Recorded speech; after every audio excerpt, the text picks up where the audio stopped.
Hola, buenos días.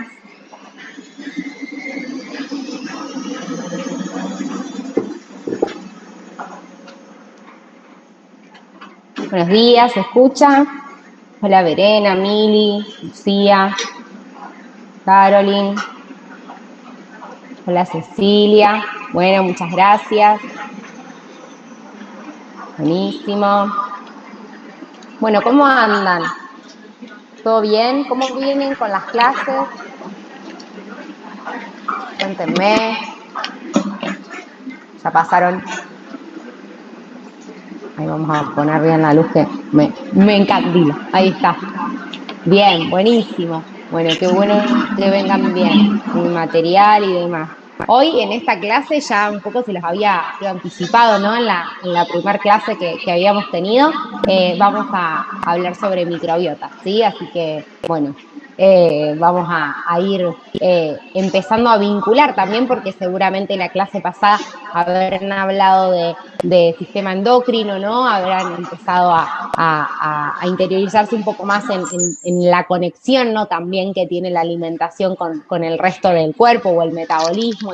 Y hoy vamos a hablar de este concepto que es relativamente nuevo, ¿no? Que es relativamente contemporáneo a esta época, ¿no? Cuando hablamos de microbiota y que tiene como algo importante que al ser un concepto relativamente nuevo, como les digo, está en estudios y constante, así que hay muchísima información bien para poder tener en cuenta con respecto a la microbiota, a las diferentes microbiotas y se va como ampliando, ¿no? También esa mirada, así que bueno, vamos a ir hablando de todo eso a lo largo de la mañana. Bueno, como siempre les digo, me van frenando si hay alguna duda, si hay alguna consulta, si saben que estoy siempre atenta al chat, cualquier cosa también pueden abrir micrófono y bueno, si están viendo la clase después, sí, saben que también siempre está disponible el WhatsApp para que puedan hacer todas las consultas que necesiten. Bien, también saben que la clase no, por supuesto, queda grabada para que la puedan volver a ver. Voy a compartirles. Ahí vamos. Bien. Yo creo que ahí se ve bien. Bueno, perfecto. No sé si hay alguna duda o alguna consulta sobre algo que hayan visto, por más que haya sido de la clase anterior. Si hay alguna duda, no tengo problema, me pueden decir. Y si no, bueno, arrancamos ya con esta clase.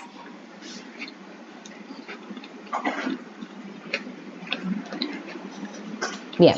Bueno, vamos entonces a dar introducción a esta clase, ¿no? Donde, como les decía, vamos a ir viendo cuáles son las conexiones, ¿no? El vínculo que hay entre el intestino, ¿sí? Y la piel, o entre el intestino, el cerebro y la piel. Si este eje, bien, que está siendo estudiado últimamente, de hecho, como bien dice allí en pantalla, ¿sí? En 1930, ¿no?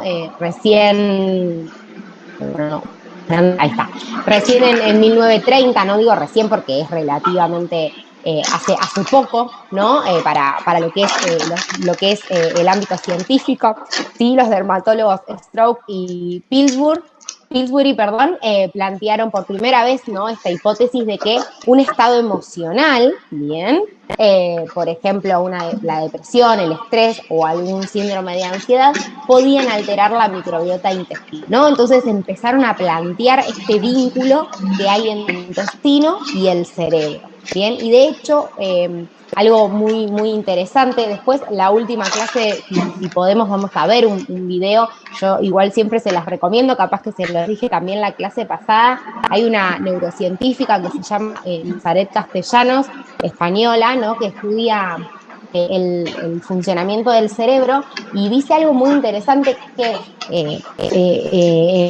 anterior, ¿no? A este tiempo, ¿no? Donde se habla mucho de microbiota, siempre se estudiaba, ¿no? Al estudiar el cuerpo humano y sobre todo el cerebro, se lo ponía como en un lugar, ¿no? primordial, ¿no? En un lugar, por decirlo de alguna manera, de poder, ¿no? Dentro del funcionamiento de nuestro cuerpo, que sabemos, por supuesto, que lo tiene, ¿no? No vamos a decir que no lo tiene, sí, pero siempre se lo planteaba, ¿no? Como, bueno, justamente el comandante, ¿no? La CPU, ¿no? De nuestro organismo. Y hoy en día, sí, se empieza a estudiar y a entender que, por supuesto, tiene un papel sumamente relevante el funcionamiento de nuestro cerebro, ¿sí? Y comanda muchísimas, ¿no? Por supuesto, de las funciones que tenemos, pero que también hay otros órganos, como por supuesto el intestino, ¿sí? Que tienen una gran importancia en el funcionamiento, ¿bien? Y que más allá de esto, ¿no?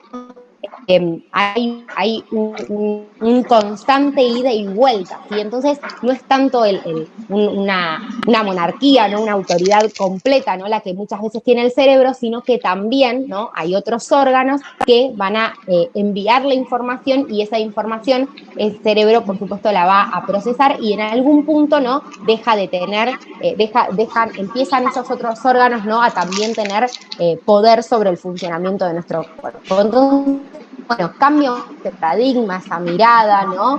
De entendernos como un todo, ¿no? Y no como que hay algo sí, superior en cuanto al funcionamiento. Así que es muy interesante, ¿no? Empezar a pensar al intestino. De hecho, muchas veces se habla, ¿no? Y se dice que el intestino es el segundo cerebro, ¿bien?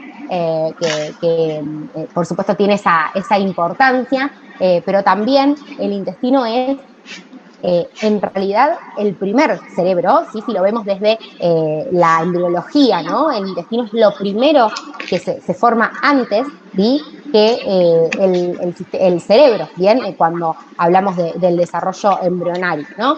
Así que bueno, por supuesto que sabemos que tiene una gran importancia, a todos alguna vez nos habrá pasado, ¿no? Que alguna de estas situaciones, alguna de estos estados emocionales, como bien dice acá, lo sentimos en la panza, ¿no? Lo sentimos en la parte intestinal, ¿no? Cuando estamos ansiosos, cuando estamos nerviosos, sabemos que sin duda muchas veces repercute en el funcionamiento de nuestro sistema digestivo, ¿no?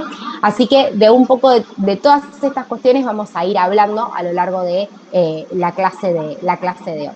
¿Sí? Entonces, fíjense lo que, bueno, empiezan diciendo, ¿no? Estos dos dermatólogos, ¿sí? Que no es casualidad, ¿no? Que también sean dermatólogos, ahora vamos a ir viendo eso. Bien, hablan de que estos estados emocionales, ¿sí? Pueden alterar la microbiota intestinal, ahora vamos a hablar de qué es el concepto de microbiota, ¿sí? Pueden alterar esa microbiota intestinal normal y aumentar la permeabilidad del intestino, como vemos ahí en la imagen, ¿no? Si un intestino se vuelve más permeable, bien, significa que tiene mucha más posibilidad de que sustancias que él no desea ingresen, se absorban. Bien, ustedes saben que cuando nosotros comemos algo, ¿sí? Esa comida ingresa por nuestra boca, continúa por el esófago, ¿no? El tubo digestivo, bien, y en el estómago primero, ¿no? En esa bolsita a la que va a caer primero ese alimento, se va a digerir, bien, es decir, se va a ir rompiendo, ¿no? Ese alimento para que sea mucho más fácil, pues, ¿no? Al momento de llegar al intestino, absorberse. Es decir, el estómago va a tener esa función de digestión, ¿no? Para ello los ácidos, ¿no? Estomacales, ¿no? Los fluidos que elimina nuestra vesícula biliar, que hacen, ¿no? A esa digestión, y por parte del intestino sí tenemos la absorción, es decir, el intestino va a tomar todos los nutrientes que tenga ese alimento, ¿sí? Todos los elementos que tenga ese alimento, y como bien se ve acá en la imagen, los va a pasar a sangre, ¿bien? Y de esa manera, bueno, por supuesto, se va a distribuir a todo el sistema, ¿bien? Por eso es fundamental el equilibrio, ¿no? Y el funcionamiento de nuestro intestino, ¿sí? Porque podemos tener una excelente alimentación, bien, por decirlo de alguna forma, podemos tener una buena calidad de alimentos, pero si nuestro intestino no funciona correctamente, bien, se va a ver alterada seguramente esa absorción intestinal, bien, y entonces muchos de esos nutrientes pueden pasar de largo, ¿no? Pueden no llegar nunca al torrente sanguíneo, ¿no? Y cumplir la función por la cual los estamos ingiriendo, ¿no? Así que esto es importante. Y acá entonces aparece otra gente, ¿no? Otros actores que son esa comunidad de microbios, esa comunidad de bacterias, de virus, de hongos, ¿sí? Que están en la superficie de nuestro intestino, que es la microbiota intestinal, ¿sí? Y que también, por supuesto, no solamente está en la superficie de nuestro intestino, sino que está en la superficie de nuestra piel, está tapizando las paredes de nuestros órganos sexuales, ¿sí? En el caso de las mujeres, ¿no? Tenemos nuestra microbiota vaginal, en el caso también de los hombres, bueno, y por supuesto de las mujeres, tenemos la microbiota urinaria, la microbiota oral, ahora vamos a ir viendo, ¿sí? Porque está diferentes, ¿no? Comunidades de virus y bacterias de acuerdo, ¿no? A lo que sea necesario, bien, en cada una de estas mucosas o de estas superficies, se va, ¿no? Acomodando para vivir allí, pero para vivir allí no de una manera que nos agreda, sino de una manera que contribuya, ¿no? A un mejor funcionamiento también de nosotros. Bien, ahora vamos a ir viendo eso. Entonces, fíjense cómo al volverse permeable, ¿no? Ese intestino, bueno, va a dejar pasar sustancias, ¿no? Que sean potencialmente dañinas, ¿sí? Sustancias que si este intestino estuviese correctamente, estuviese en equilibrio y no fuese tan permeable, ¿sí? No dejaría seguramente pasar. Bien, y esas sustancias, esas endotoxinas, bien, van a contribuir a una inflamación.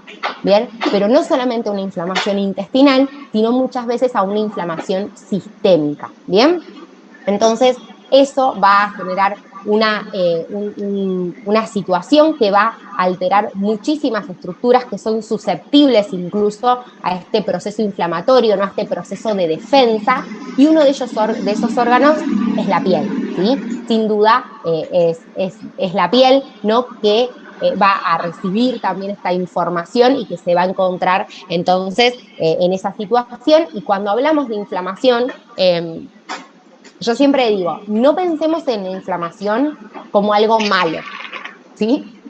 No pensemos en la inflamación como algo malo. Pensemos en la inflamación como un gran mecanismo de defensa que tiene nuestra piel, ¿sí? Que tiene nuestro organismo en general, no solamente la piel, perdón. En general, sí, la inflamación es sinónimo de que algo está pasando, ¿no? De algo se tiene que defender el cuerpo, ¿bien? Pero eso es un signo de alerta, ¿no? Entonces, sin la inflamación, no podríamos tener ese signo de alerta, ¿no? Esa muestra de que el cuerpo se está adaptando, se está defendiendo de algo.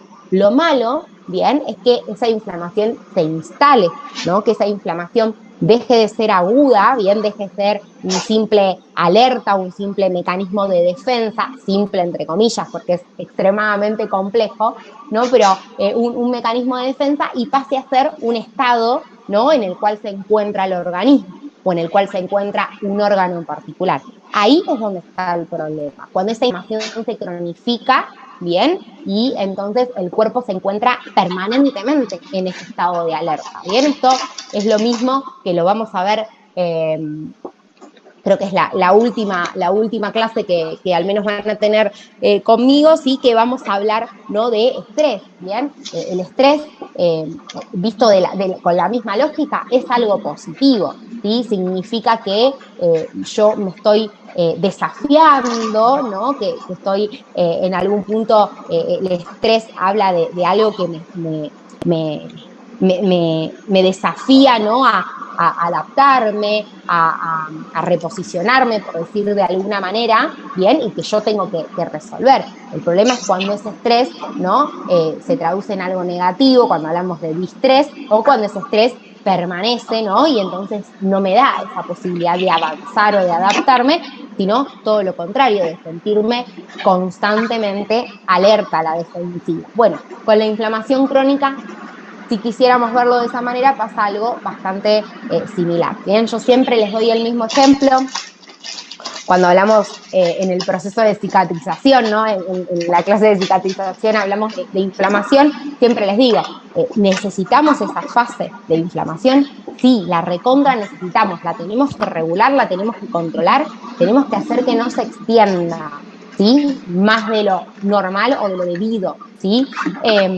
Porque si no, no va a dar lugar, ¿no? A que el cuerpo repare, ¿bien?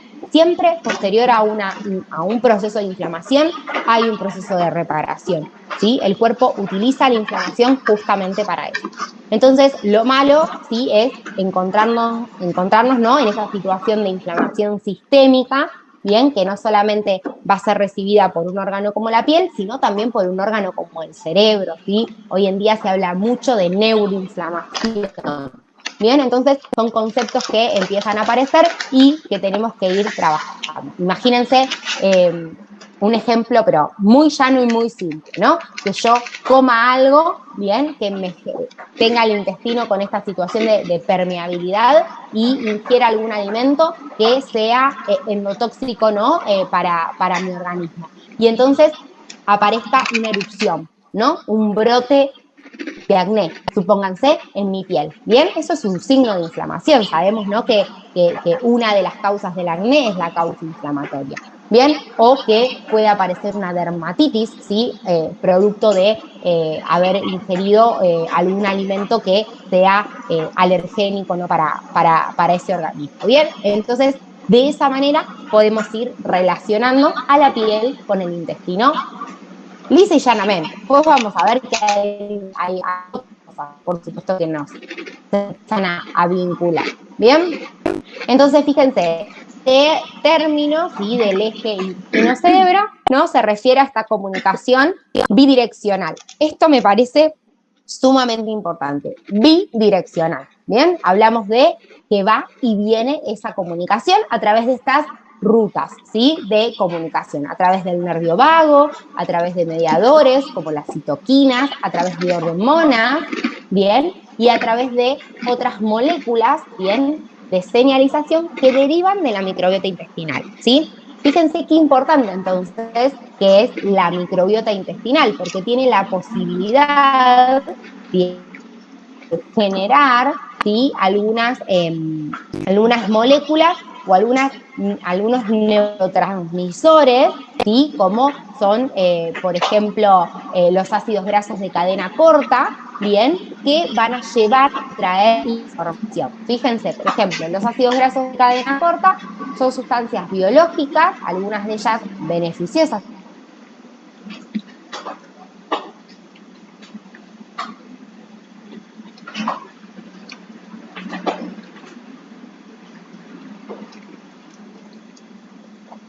y protectoras producidas por las bacterias del colon durante la fermentación de la fibra alimentaria, ¿sí? Entonces, a través de la alimentación, ¿no? De esta cosa fibra. A ver ahí, ¿se escucha bien? Estoy buscando un lápiz. ¿Está?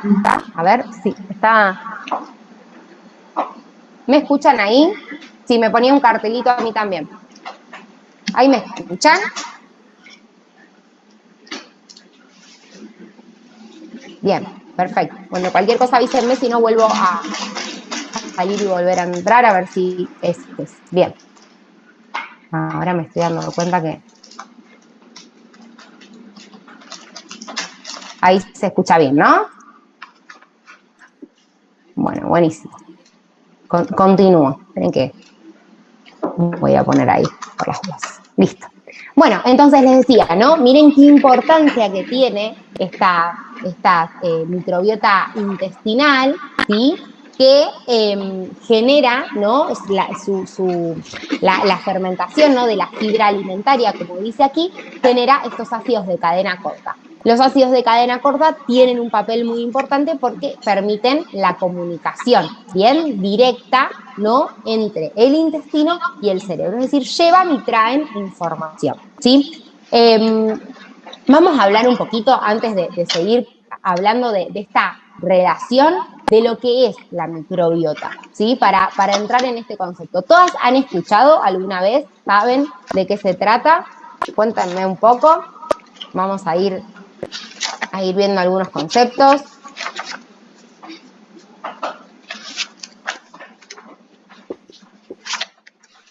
¿Se escucha ahí bien?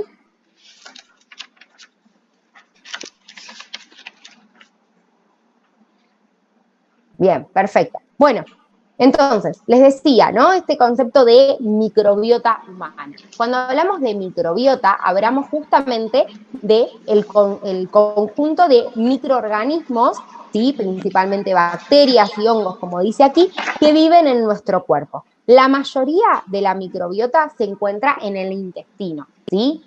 Una gran cantidad de bacterias y de virus se encuentra allí, en el intestino. Cuando hablamos de micro, ¿no? Hablamos de algo extremadamente pequeño, ¿no? Como microorganismos. Y cuando hablamos de bio, ¿sí? O biota, hablamos de vida, ¿no? Entonces, de esto se trata, ¿no? De estos microorganismos, ¿sí? Que se vinculan con nosotros de manera simbiótica.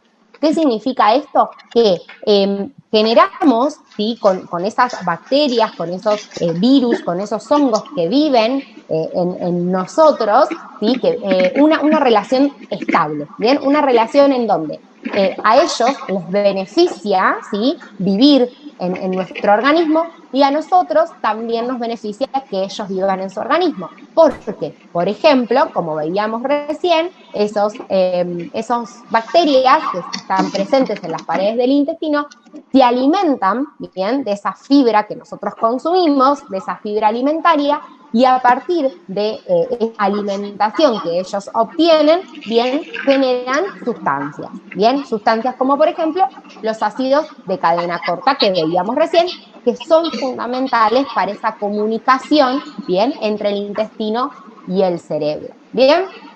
Pero, por supuesto, esta microbiota no está solamente en el intestino, ¿sí? La microbiota también se encuentra en la piel, ¿sí? También se encuentra en la boca, ¿sí? Como vemos aquí, también se encuentra en el área respiratoria, en el área pulmonar, en las estructuras urinarias, ¿sí? En el área vaginal, ¿bien?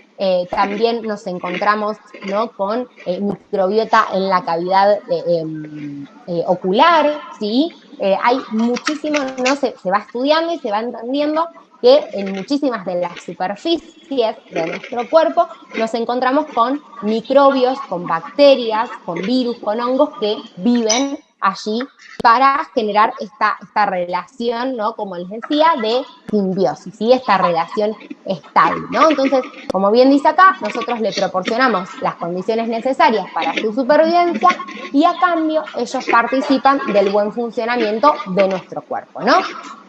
Otorgándonos, beneficios increíbles, ¿sí? Beneficios increíbles, bien, como desarrollar determinados microorganismos o competir con determinados microorganismos que puedan producir infecciones, protegernos contra algunos tóxicos, prevenir el estrés oxidativo, ¿sí? A nivel de la piel, protegernos contra los rayos ultravioleta, ¿sí? Participar, fíjense, ahora lo vamos a ver más adelante, participar en el metabolismo de lípidos, ¿bien? De lípidos formadores de el manto hidrolipídico, con la importancia que eso tiene, ¿no? Sabemos que el manto hidrolipídico es fundamental, ¿no? Dentro de la defensa cutánea, ¿no? Dentro de la estabilidad o dentro de ese equilibrio, ¿no? Que siempre estamos buscando tener en nuestra piel. Y cuando se desestabiliza o cuando se altera ese manto hidrolipídico, se modifica el pH de nuestra piel, se modifica la función barrera de nuestra piel, ¿sí? Se modifica muchas veces el estado de nuestra piel, ¿sí? Así que cumplen entonces un rol sumamente importante. Bien, por supuesto que también la microbiota va a tener un papel fundamental dentro de la inmunidad, como vemos, pero también dentro de procesos complejos como la cicatrización, ¿sí? Entonces, es fundamental mantener en estabilidad, ¿sí? A nuestra microbiota, bien, mantener contentos, ¿sí? A estos microorganismos, ¿sí? A estas bacterias, como se las conoce como bacterias buenas, ¿no? No todas las bacterias son malas, ¿no? Entonces, sí, cuando hablamos de microbiota, hablamos de estos conceptos. Bien, les pongo aquí una microbiota equilibrada asegura una buena salud, bien, en cambio, una microbiota desequilibrada, o lo que se conoce como disbiosis, ¿sí?, constituye a un terreno propicio para la aparición de diferentes enfermedades, ¿bien? Porque, como ven, ¿no?, primero que va a desencadenar un menor grado de posibilidad de defendernos, ¿no?, y puede generar, ¿no?, que aparezcan algunos otros microorganismos que no sean deseados. Cuando yo les hablo de simbiosis, ¿sí?, es un tipo, ¿no?, de relación, la relación simbiótica. Pero hay otros tipos de relaciones, ¿sí?, que tienen que ver, por ejemplo, con el comensalismo, ¿sí? Muchas veces, muchas de estas bacterias o de estos virus, ¿sí?,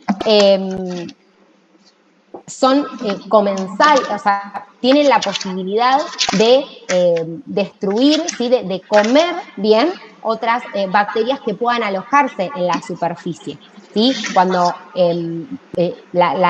los microorganismos, ¿sí?, se pueden relacionar de manera simbiótica, bien, de manera comensal o de manera competitiva, ¿sí?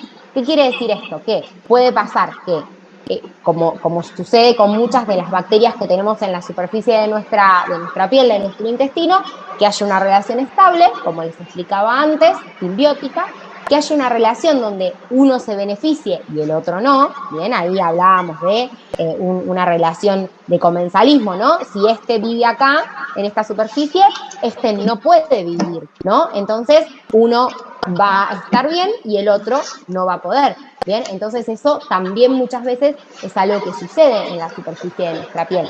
Se instala una bacteria, ¿sí?, que es considerada nociva para nuestro cuerpo, bien, y esa bacteria destruye a otra, bien.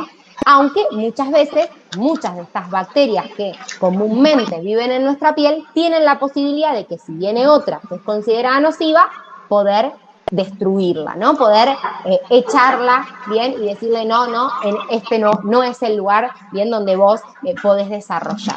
Bien, me estoy desarrollando yo acá, estoy viviendo yo, ¿sí? Entonces, ahí se da también esta relación de comensalismo o muchas veces de competencia, porque empiezan, ¿no?, a luchar esas dos bacterias para que una se pueda quedar a vivir en ese lugar. Bueno, nosotros tenemos que tratar siempre de generar un ambiente cómodo para estas bacterias que sí son buenas, ¿no?, que van a relacionarse con nosotros de manera simbiótica y que no van a generar una destrucción o una alteración en nuestro funcionamiento, sino una contribución, bien, para ese funcionamiento. Bien, vamos a ver un video que describe un poco de qué se trata la microbiota, da algunos datos, ¿sí? Y ya continuamos con la clase. En un segundo. Voy a apagar mi cámara, ¿sí?, para que lo puedan ver bien por las dudas, porque veo que está medio inestable la conexión y lo puedan escuchar. Nuestro planeta está habitado.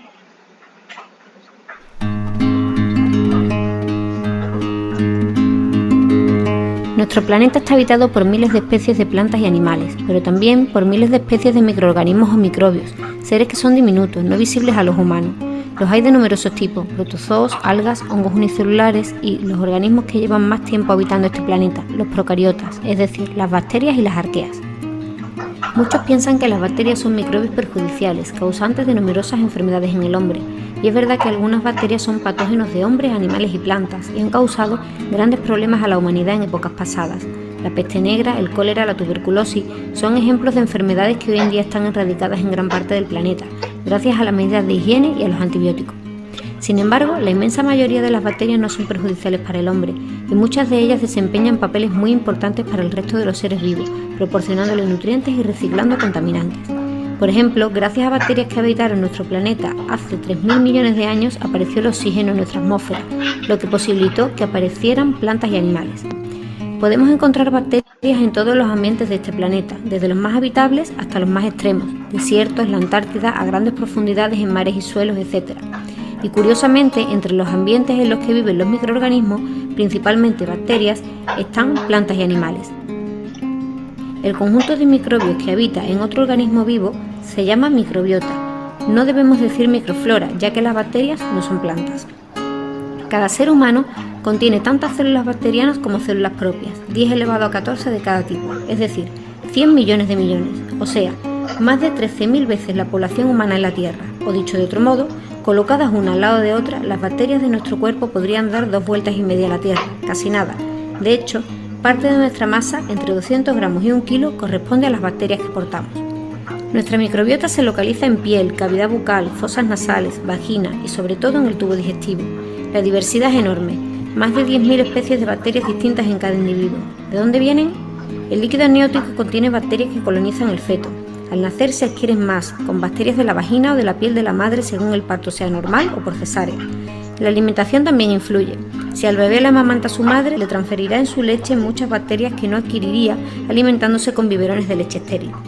Nuestra microbiota evoluciona, influye con quién vives, ya que cada persona está rodeada de una nube de millones de microbios que intercambias con tus familiares, compañeros de piso e incluso con mascotas. Si tu alimentación es variada, incluye frutas y verduras, tu microbiota estará y será más saludable. Además, ten en cuenta que es muy sensible a los antibióticos. Cuando tienes una infección bacteriana y te recetan antibióticos, muere parte de tu microbiota, sobre todo en tu tubo digestivo. Las diarreas que sueles sufrir son normales. Por eso, solo usa antibióticos si te los ha recetado un médico y recuerda que no son efectivos frente a virus. Tu microbiota es muy importante, dificulta que seas colonizado por bacterias patógenas e influye en la digestión de los alimentos que ingieres y en qué nutrientes absorbes. Existe una relación directa entre la composición de tu microbiota y la calidad de tu nutrición. Además de tu dieta, factores genéticos y el ejercicio que hagas, el que estés más gordo o más delgado está muy influenciado por la composición de tu microbiota.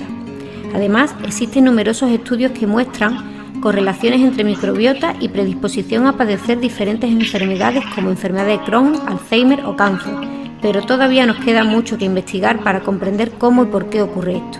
Así que, si quieres cuidarte bien, cuida también a tus bacterias. En un futuro todos tendremos nuestro atlas de las bacterias que nos pueblan y podremos modificar la composición de nuestra microbiota intestinal mediante trasplantes fecales. Sí, a partir de las heces de determinados individuos es posible purificar sus bacterias e introducirlas en otros individuos. Hasta entonces, no olvides que una dieta saludable y variada mantendrá una microbiota feliz, que también te hará feliz a ti.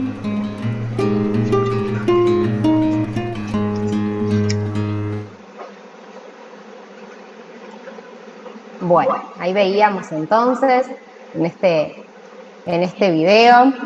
Te los voy a compartir aquí por el chat, después seguramente lo tendrán para poder verlo, si les interesa, sí, pero me gusta siempre porque reduce, ¿no?, un poco muchos conceptos, ¿no?, acerca de lo que es la microbiota en general, ¿no? No habla simplemente de la microbiota cutánea, y algo que me parece sumamente interesante, ¿no?, en este video, es que nos ubica, ¿no?, dentro de un ecosistema, ¿no? Esto siempre cuando les hablo de microbiota me gusta contextualizarlo de esa manera, ¿no? Porque muchas veces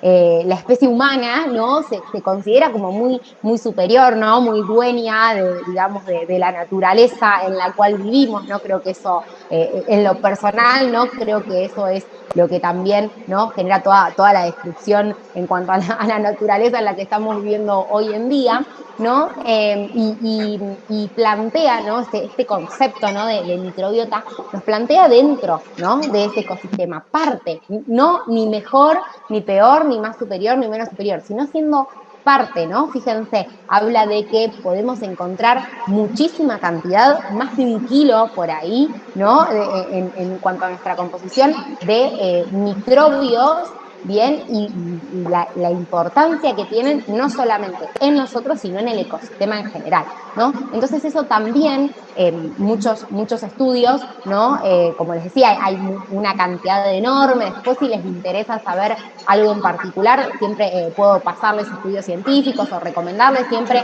les digo, pueden buscar a través de Google Academic o de PubMed, ¿sí?, o de Cielo, que son buscadores, ¿no?, para poder encontrar artículos sobre este tema y sobre el que deseen, pero muchos estudios entonces empiezan a plantear, ¿no?, hipótesis de de por qué, ¿no? Hoy en día hay tantas enfermedades intestinales que están sumamente relacionadas con una disbiosis, ¿no? Con una alteración intestinal, y esto muchas veces tiene vínculo, ¿no? Con esta disminución en cuanto a la variabilidad en la naturaleza, ¿no? En cuanto al crecimiento cada vez más de ciudades, ¿no? De ambientes industrializados o lejos, ¿no? de esa naturaleza, ¿no? Que por supuesto disminuyen, ¿no? esta variabilidad, esta diversidad o esta biodiversidad, y entonces, por supuesto, nos afectan, ¿no? Por supuesto, nos afectan. No es casualidad, ¿no? Digo, entonces, bueno, es bastante interesante, ¿no? Bastante amplio el tema a pensar en lo que respecta a la microbiota. Sí, pero no nos vamos a ir de tema, sí, nosotros la vamos a pensar, ¿no? En cuanto al vínculo que va a tener entonces con nuestra piel, ¿no? Con el funcionamiento de nuestra piel. Otra cosa que también me parece interesante que plantea este video, bueno, por supuesto habla de la calidad de la alimentación, ¿no? Dice que cuanto más variada sea esa alimentación, más variable va a ser también la microbiota intestinal, ¿no? Más y mejor alimentada también muchas veces va a estar esa microbiota intestinal. Bueno, de hecho, se está empezando, ¿no?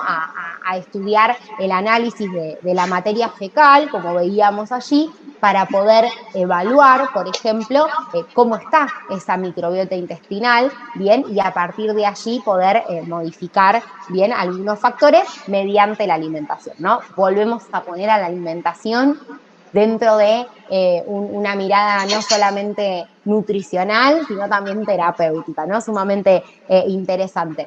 Yo les recomiendo, si me permiten, que lean un libro, ¿sí? Que se llama Piel Radiante, Intestino Sano, ¿sí? Es de Brittany Bowe. Es un libro sumamente interesante donde habla muchísimo de todo este vínculo que hay entre el intestino y la piel, ¿no? Habla de conceptos como este que decía recién el video, de que de acuerdo a cómo sea la composición de la microbiota, eso influye muchísimo en el metabolismo de la persona, y entonces muchas veces la persona que tiene o sea, que tiene una determinada microbiota, ¿sí? va a determinar si va a ser delgada o va a ser más gorda, ¿no?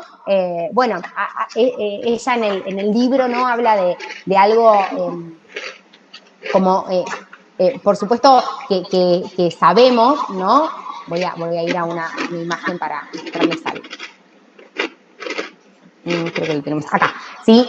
Fíjense, me voy a ir un poquito más adelante. Fíjense, cuando la microbiota juega con los agentes, con la gente, ¿no? Con la genética, a eso quiere decir aquí, ¿no? ¿Qué es lo que sucede? Fíjense, la fermentación de los alimentos por medio de estas bacterias genera productos derivados, ¿sí? Y esos productos derivados, bien, tienen la posibilidad de generar modificaciones genéticas, ¿sí? De activar o inactivar procesos de aprendizaje, trastornos mentales. Fíjense, ¿no? Cómo se amplía este concepto. Formación de neuronas, ¿bien? Entonces, se las considera a estas bacterias intestinales como posibles modificadores epigenéticos, ¿bien? Es decir, sustancias, ¿no? Que pueden a través de su funcionamiento, ¿sí? Generar una modificación o una alteración en el genoma, en el ADN de la persona. Y entonces esto habla de por qué muchas de estas enfermedades, ¿sí? Mentales, o muchas cuestiones relacionadas con la fisionomía, ¿no? Con la estructura de la persona, bien, se podrían transmitir de generación en generación, ¿no? Entonces, si en mi casa, ¿no? Tengo una determinada alimentación y eso genera una determinada, toda la familia, ¿no? Tenemos esa misma alimentación y tenemos esas bacterias intestinales, o alimentamos a esas bacterias intestinales de una determinada manera, eso, por supuesto, va a generar unas modificaciones genéticas que se van a ir transmitiendo, ¿no? Y entonces ¿sí?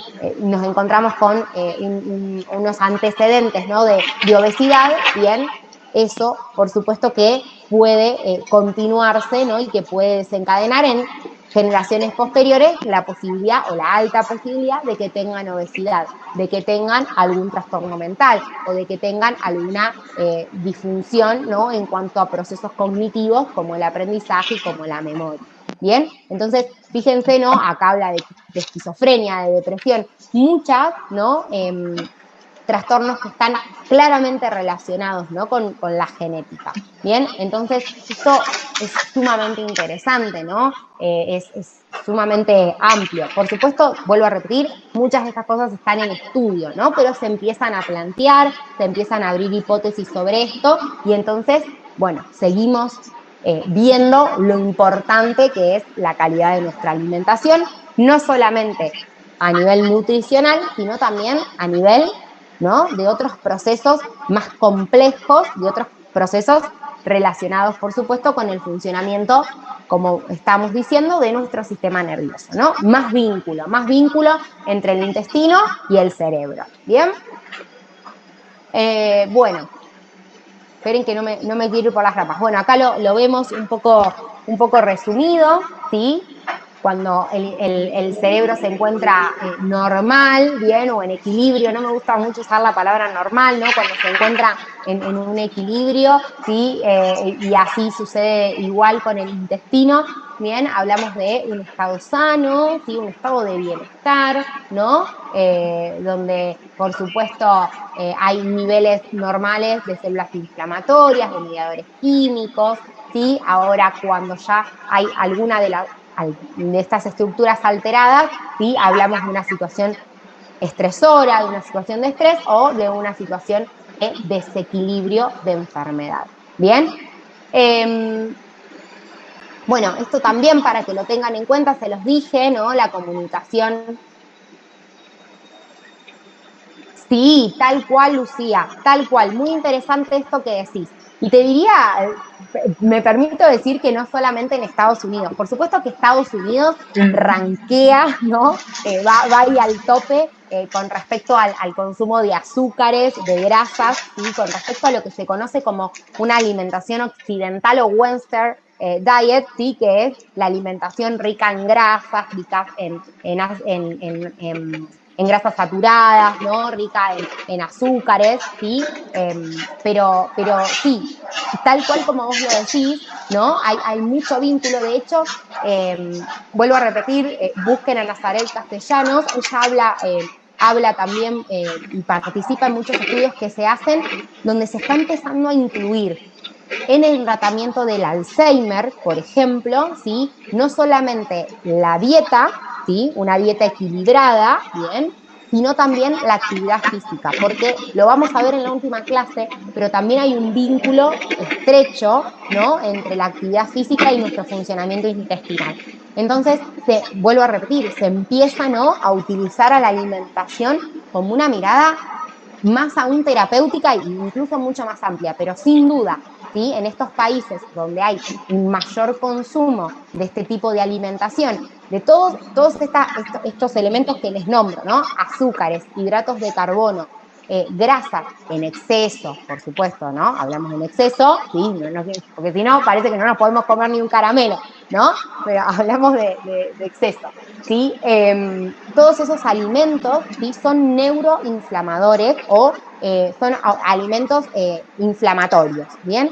Entonces, bueno, desencadenan esta respuesta que decía y generan esta neuroinflamación, entonces, por supuesto que se vincula, ¿no? con este crecimiento de problemas, como vos decís, psiquiátricos del orden mental, ¿no? Con cada vez más aparición de Alzheimer, de Parkinson, ¿sí? De patologías severas como la depresión, ¿no? De la ansiedad, ¿no? Que hoy por supuesto que muchas de estas cuestiones no tienen un solo origen, ¿no?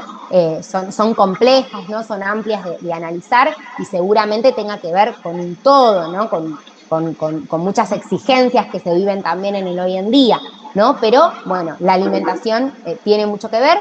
y a veces no sabemos qué es causa o consecuencia, ¿no? Pero bueno, es como esto, primero el huevo gallina, pero va ahí, ¿no? Pero sí, sin duda, ¿sí? Sin duda tiene que ver con esto.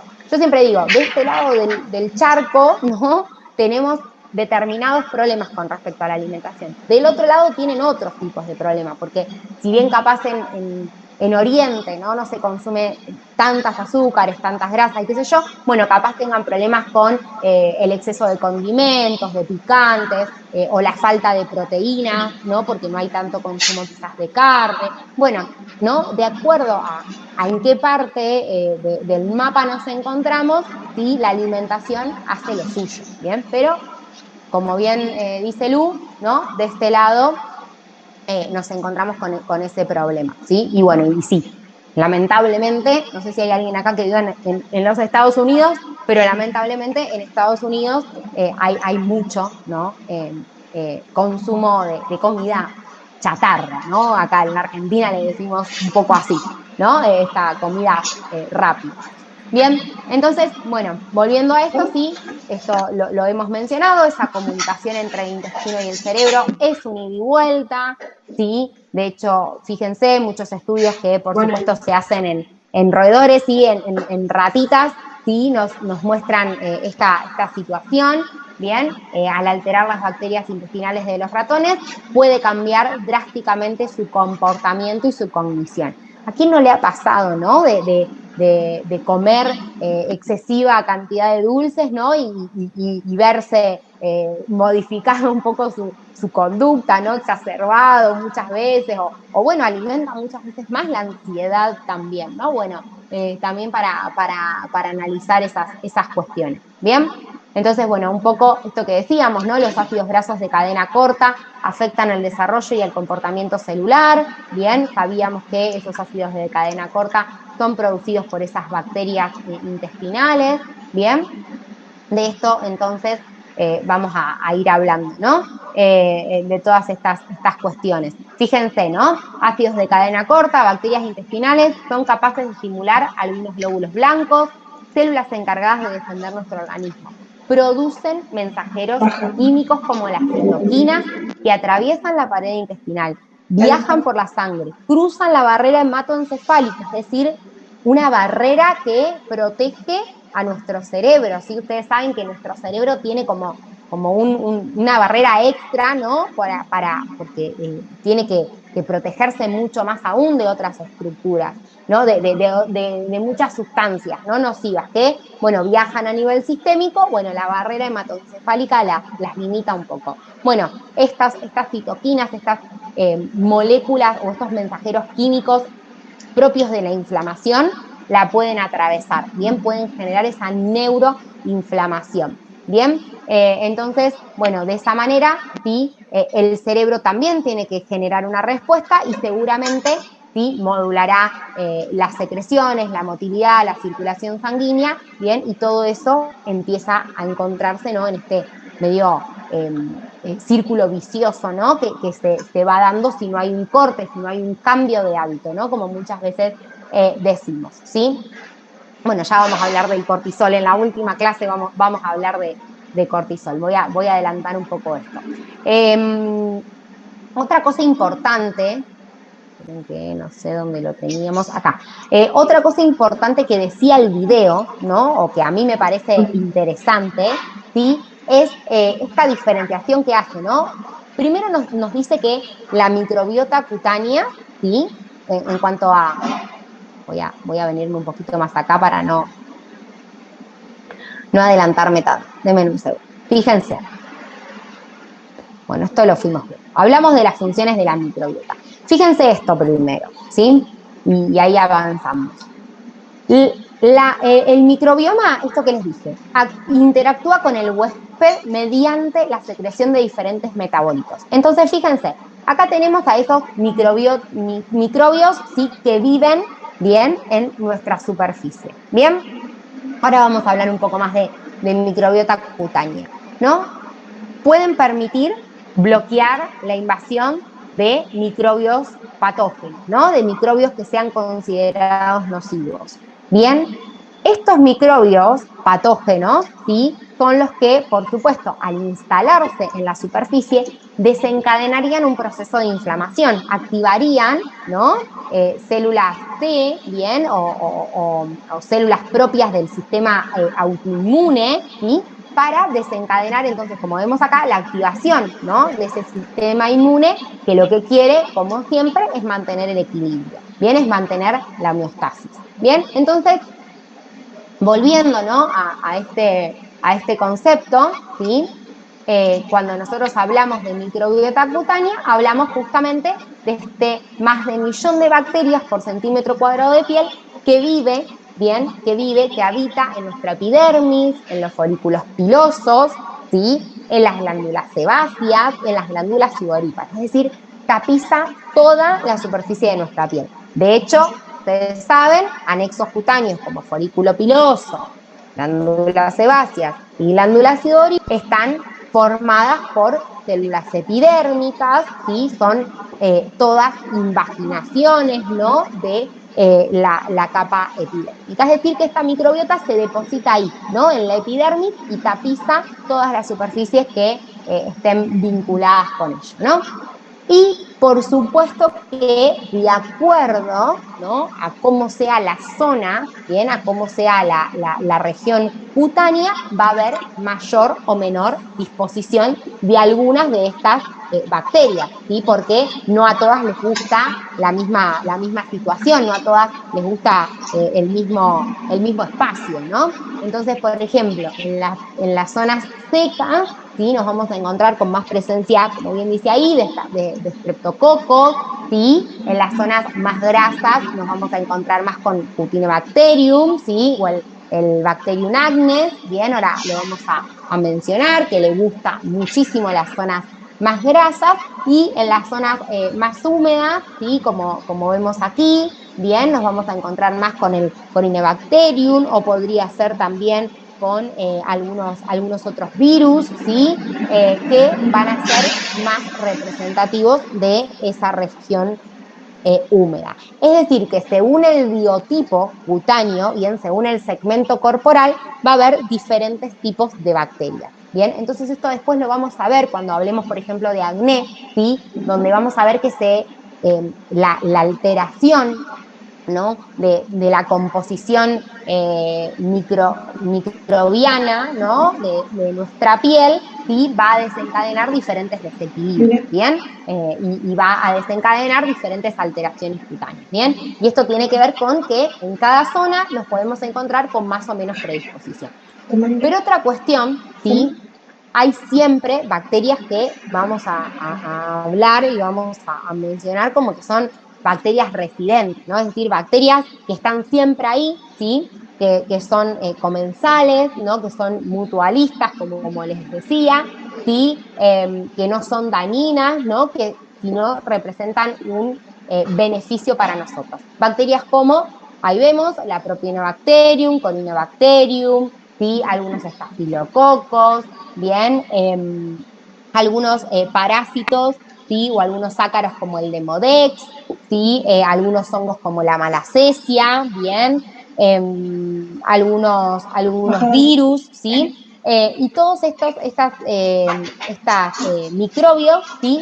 Forman parte de esa bacteria residente. Y algunas son transitorias, bien, es decir, no están permanentemente en nuestra piel, sí pueden estar por horas o por días por alguna situación, sin desencadenar una situación de patogenia, ¿no? Sin desencadenar ese tipo de alteración. Pero es importante, ¿no? Controlar, bien, ese tipo de composición bacteriana, ¿no? Con, bueno, una correcta higiene, con correctos hábitos, ¿bien? Entonces, bueno, ahora vamos a ir hablando un poco de esto.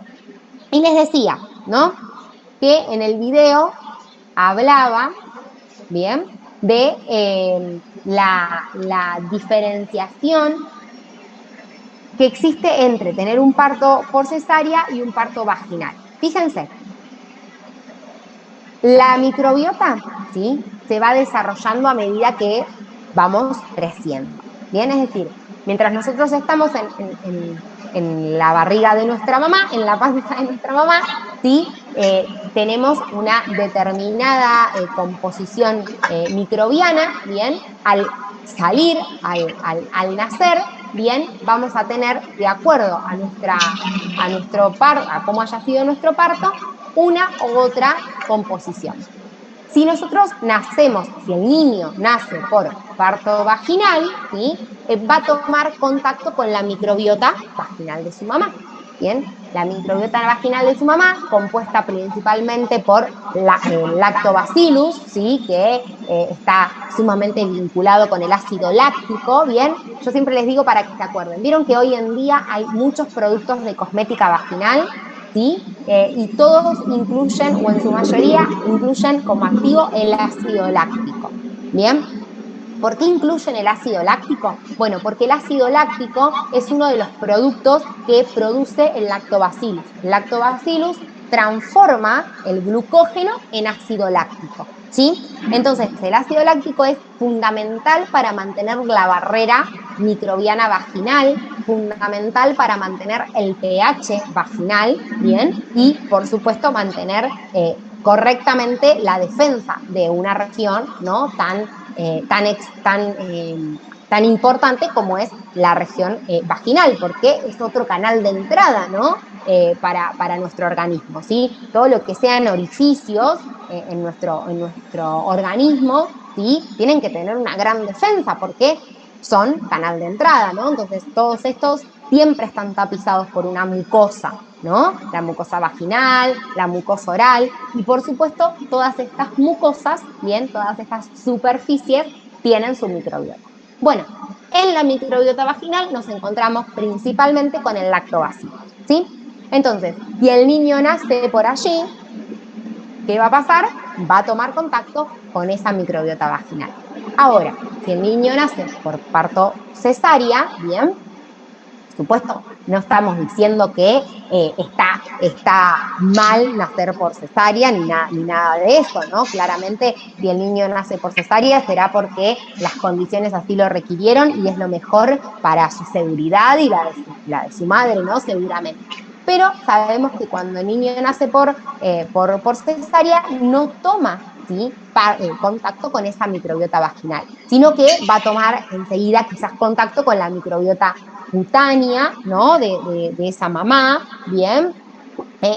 Pero entonces eso va a hacer que tenga otra composición, que empiece a desarrollar su microbiota, ¿sí? De otra manera, ¿bien? Su microbiota al menos cutánea, ¿bien? De otra manera. Y entonces ahí en el video nos hablaba de otra cuestión que tenía que ver con que depende mucho de con quién vivimos, ¿sí?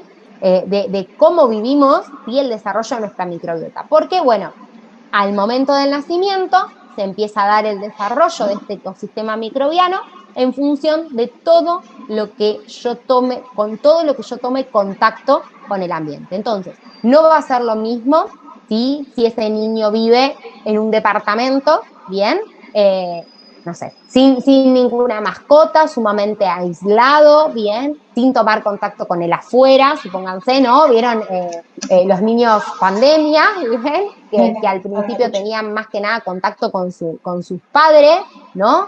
Bueno, también ahí se están vinculando con alguien, ¿no? Y esa persona, ¿cómo ese adulto que está acompañando a ese niño, qué tipo de microbiota cutánea tiene? ¿Tiene alguna disbiosis? ¿Tiene alguna alteración? Bueno, vieron que muchas veces es muy común, ¿no? Dentro de una misma familia encontrarnos con padre y niño o madre y niño que tienen una misma alteración cutánea, ¿no? Que tienen por ejemplo, una dermatitis atópica de la misma manera. Bueno, tienen una misma alimentación, muy probablemente, ¿sí? Están en un contacto, ¿sí? Entonces todo eso va contribuyendo, bien, a la composición, a la formación de la microbiota. Todas las experiencias por las que ese después adolescente va pasando, ¿sí? Van a aumentar la biodiversidad o la diversidad de esa microbiota cutánea. Y esto es muy importante, ¿sí? Porque no hablamos de mejor o peor microbiota, pero sí hablamos de que sea más o menos diversa, ¿bien? Y entonces, siempre cuando hay más diversidad, bueno, eso va a ampliar, ¿no? Un poco las posibilidades de adaptación que va a tener esa microbiota cutánea, ese niño, ese adolescente y por supuesto más adelante ese adulto, ¿bien? Entonces, no es que sea mejor o peor nacer por parto natural o nacer por cesárea, ¿bien? No hablamos de eso, sino que quien nazca por parto vaginal seguramente va a tener una microbiota mucho más cutánea, ¿no? Mucho más variable, ¿bien? Mucho más con mucha más capacidad de adaptación. Y lo mismo va a pasar con aquellos niños que tengan una alimentación más variada, ¿sí? Por ejemplo, con aquellos niños que hayan tenido una lactancia materna, ¿bien? En contraposición con una alimentación, como bien decía en el video con leche estéril, ¿no? Sabemos que la leche materna está extremadamente cargada, ¿no? De microbios y de bacterias buenas, ¿sí? Que van a favorecer la constitución de esa microbiota intestinal, ¿no? Entonces es el mejor antibiótico, por decirlo de alguna manera, o es el mejor constructor del sistema inmune, ¿no? La leche materna, ¿bien? Pero también, así como les digo esto, les digo que es el mejor si esa madre también tiene una correcta alimentación, ¿bien? Entonces, es muy importante, sobre todo al principio, ¿no? Esos primeros meses que el niño tiene tanto apego con su madre, hay tanto contacto físico, ¿no? Tener en cuenta esto, ¿no? Cómo está esa microbiota materna, por decirlo de alguna manera, porque es la que va a tomar contacto con la microbiota en formación de ese niño, ¿sí? Entonces esto, fíjense cómo, ¿no? Empieza a abrir un poco el panorama más allá, ¿no? Vuelvo a repetir, de la alimentación. ¿Bien? Bueno, esto lo fuimos viendo. Fíjense, otra cosa. ¿Cómo vienen hasta acá? ¿Bien? ¿Alguna duda, alguna consulta? Ah, ya estamos bien con el horario. Las escucho, ¿eh? Si hay alguna duda.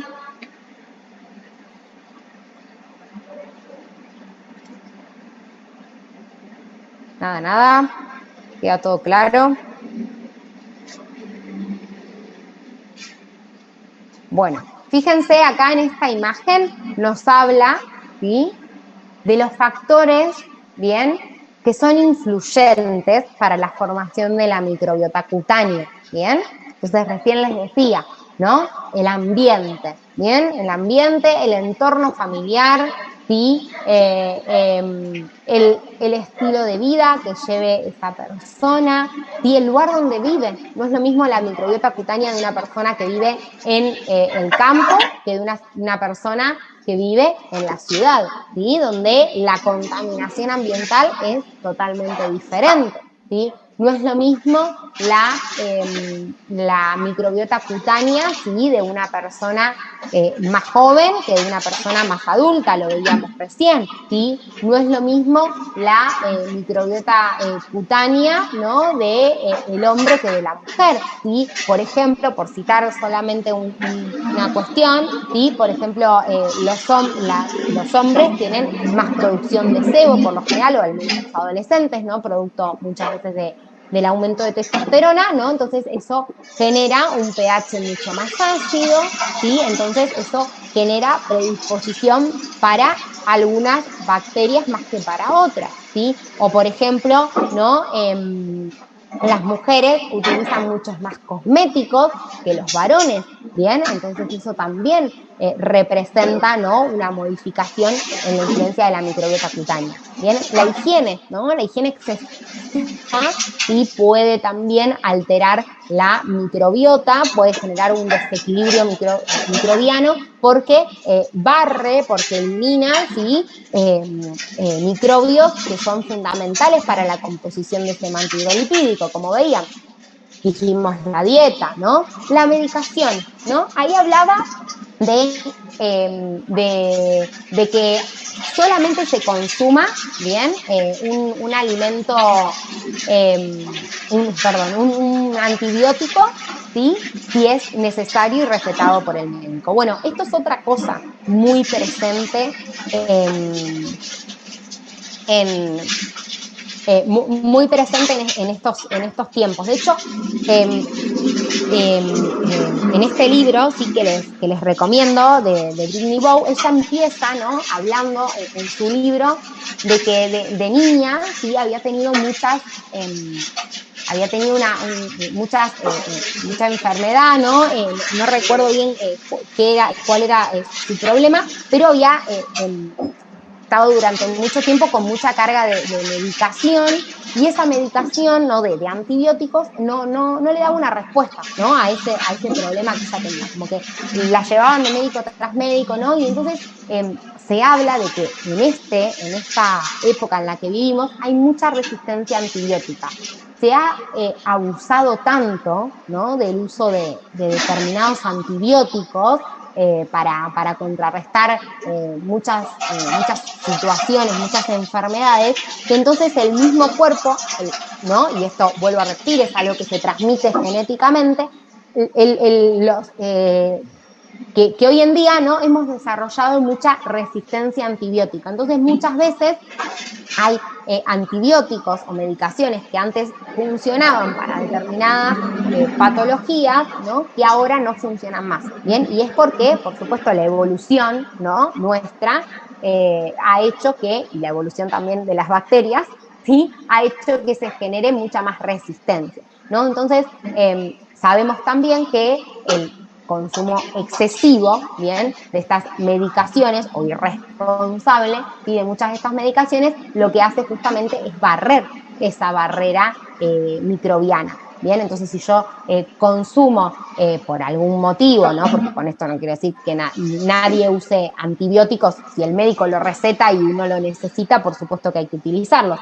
Pero la recomendación últimamente es que una vez que uno haya utilizado tanto de manera oral como de manera tópica, bien, algunos antibióticos durante bastante tiempo, lo ideal es luego incorporar productos con probióticos y prebióticos, ¿sí?, para mejorar entonces la calidad del microbioma, que seguramente te ha visto deteriorado. Bien, entonces una estrategia sumamente interesante y necesaria, bien, si tenemos un paciente que, por ejemplo, ha utilizado antibióticos de manera tópica, por ejemplo, para el acné, ¿no?, el uso de Roacutan o de isotretinoína, ¿no?, de manera tópica durante tiempo, ¿no? Entonces, después sí debe incluir, ¿no?, para regular su barrera epicutánea, no debe excederse, ¿no?, del plazo que se indica que debe utilizarlo, con la frecuencia que debe utilizarlo,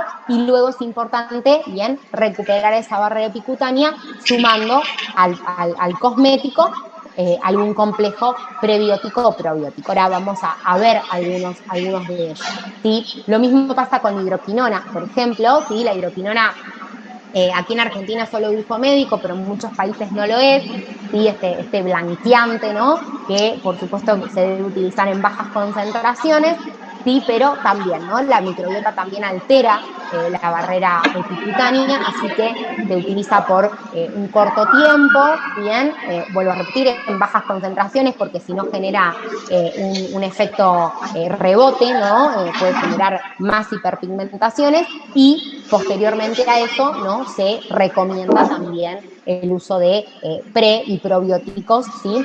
De manera tópica, ¿no? Estamos hablando si el antibiótico fue usado tópico. Si el antibiótico fue oral, la misma lógica, ¿sí? Después poder hacer una contribución, ¿no?, a la microbiota cutánea que ha quedado bastante deteriorada producto de esa medicación. Porque justamente, ¿qué hace un antibiótico? Mata microbios, ¿no? Entonces, cuando mata esos microbios o mata esos microorganismos, mata tanto los buenos como los malos, ¿sí? Entonces, luego reincorporó los buenos, ¿sí? Los malos no. Por supuesto que esos los dejo. ¿Bien? ¿Se entiende entonces esto? Esto es muy importante, ¿sí? Esto es sumamente importante. Bien, entonces, bueno, acá vemos algunos de estos factores, como les decía recién, ¿sí? Bueno, sabemos, ¿no? Lo dijimos, la alimentación, procesados, edulcorantes, bebidas gaseosas, carnes. Bien, acá yo les pongo carnes con antibióticos y hormonas. Bueno, ¿no? Esto sabemos, ¿sí? Que hay muchos muchos de los procesos de industrialización que se vinculan con la industria alimenticia, ¿no? Valga la redundancia, que agregan, ¿no? Sustancias que no son, que son nocivas o que no son tan deseables, ¿no? Como, bueno, algunos antibióticos, algunas hormonas para potenciar el crecimiento, ¿no? O bueno, también el consumo de pescados que sean característicos de metales pesados, ¿no? O que estén en zonas, ¿sí? Que puedan estar altamente contaminadas, ¿no? Bueno, eso también es algo muy importante a tener en cuenta, ¿bien? Por eso hablábamos también de la contaminación ambiental, ¿no? En ese sentido. Bien, bueno, esto lo dijimos, ¿sí? Cuando hablamos de disbiosis, justamente hablamos, ¿no? Entonces de un desequilibrio, de una alteración en cuanto al equilibrio microbiano, ¿no? Hablamos de un microbioma alterado, ¿bien? Y esta disbiosis, esta alteración en la microbiota cutánea, sin duda va a desencadenar enfermedades, ¿sí? Enfermedades como la psoriasis, el acné, la rosácea, la dermatitis atópica, la dermatitis seborreica. Fíjense, ¿no? Acá vemos, según cuál sea, bien, la bacteria, el hongo, el virus, ¿sí? Que aumente, bien, vamos a vernos, ¿no? Con algunas de estas enfermedades. Bien, ahora vamos a ir viendo un poco eso. Fíjense, el intestino y la piel están estrechamente relacionados y el canal de comunicación entre ellos se llama eje intestino-piel. Varias enfermedades comunes, como el acné, la dermatitis atópica, la psoriasis o la rosácea, se asocian a una disbiosis intestinal. Bien, entonces, no solamente la disbiosis cutánea puede generar estas alteraciones que estamos diciendo, sino que también, ¿sí? Cada uno de los microbiomas está intercomunicado.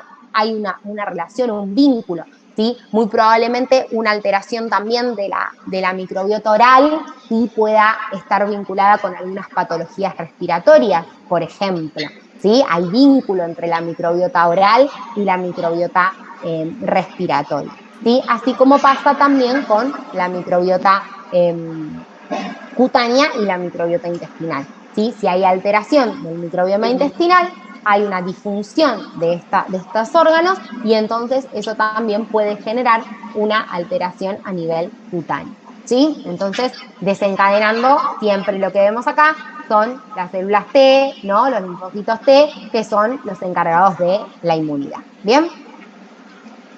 Bueno, me voy a quedar un cachito acá. ¿Cómo vienen hasta acá? ¿Bien? ¿Alguna duda, alguna consulta que surja? Nada, vienen bien. Miro que no me olvide de nada. ¿Bien? Bueno, perfecto. Bueno, ¿les parece que tomemos un descansito, unos 5 minutitos?